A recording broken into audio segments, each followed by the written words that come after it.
ఒక పులి కొంత ప్రాంతాన్ని తనదిగా ఎంచుకొని ఆ ప్రాంతం తన ఆధీనంలో ఉంచుకోవడం సర్వసాధారణం. మనం చూస్తుంది జూ పార్క్. తెలంగాణ రాష్ట్రంలో హైదరాబాద్ నగరంలో గల ఈ నెహ్రూ జూ పార్క్పై అతిథిగా వచ్చిన ఈ భారీ కాయంకి ఇది స్వర్గం లాంటిది.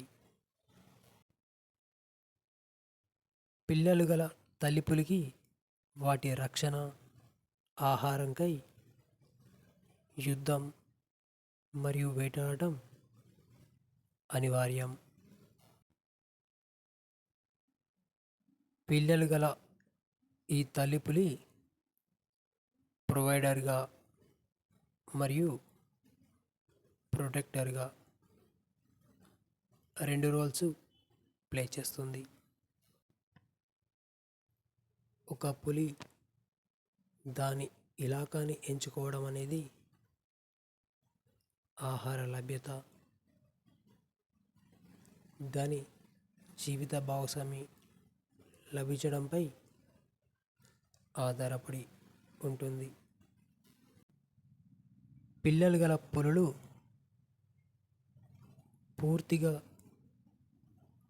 తమ తల్లి సంరక్షణలోనే పెరుగుతాయి. శత్రువు నుండి కాపాడుకోవడం నుండి ఆహారం వేటాడటం వరకు తల్లి తన పిల్లలకి నేర్పిస్తుంది. పిల్లలు తాము స్వతహాగా వేటాడగలం అనే నమ్మకం పరస్పరంగా అటు తల్లికి ఇటు పిల్లలకి వచ్చినప్పుడే అవి వేరుగా జీవించడానికి ఆసక్తి కనబరుస్తాయి. ఇలా వేరుగా తమ దారి ఎంచుకున్న పిల్లల వయస్సుతో పాటే వేటాడే అనుభవం చాలా తక్కువ. కాబట్టి వేటాడటానికి వేరే పులుల మద్దతు కోరుతాయి. తక్కువ వయస్సు గల ఈ పులి స్వతహాగా వేటాడినప్పుడు దాని ఆత్మవిశ్వాసం పెరుగుతుంది.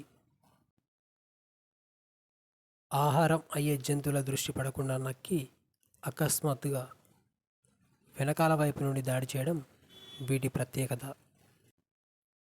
పెద్దదిగా మారిన ఈ పిల్ల పులి ముందున్న మరో సవాల్ దానికి స్వతహాగా ఒక ప్రాంతాన్ని ఎంచుకోవడం మరియు జీవిత భాగస్వామిని ఆకర్షించడం. తన ఇలాకాలో ఫిరమిన్స్ విడుదల చేసి దాని ఉనికిని కాబోయే భాగస్వామికి తెలియజేసి ఆహ్వానం పలుకుతుంది. తన ఇలాకాని కాపాడుకోవడం పూర్తి తన బాధ్యతే.